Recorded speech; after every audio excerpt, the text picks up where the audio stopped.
Како што реков, најпрво инспекторите делуваат превентивно и во случај на откриена неправилност при работата на одредена состојба, кај правно лице, кај физичко лице, може да се утврди или констатира таа неправилност да се отстрани во определен рок и на правното лице или на физичкото лице му се дава покана за едукација. Тоа е една новина во законите, со која се утврдува дека правното лице или физичко лице ја научило лекцијата за она што го направило, за таа неправилност.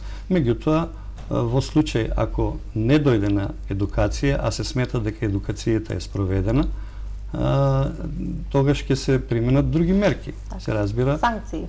Па санкции кои се утврдени со закон. Санкциите беа доста големи во последно време, значи несразмерно на она што се подразбира плата или личен доход или остварен приход на некој правно или физичко лице, бидејќи 7.000 евра, 3.000 евра, 5.000 евра. Она во однос на угостителството зборуваме или? Па во однос скоро на сите подречја, големи беа казните. Имаше големи казни и во образованието. Да, имаше големи, 1.000 евра за родител кој не го пуштил своето дете во редовно образование.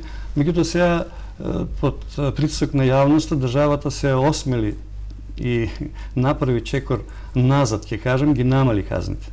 Како се движат? Па од 300 до 400 евра е веќе и образованието, например. И сите други беа намалени за одреден процентен износ. Така, постојано го спомнувате ево овој термин надзор, дека инспекцијските работи всушност во голем дел се сведуваат на надзор на работата во образованието, во гостителството, во спортот. Што тоа значи? На кој начин се врши тој надзор, тоа наблюдување, следење на работата?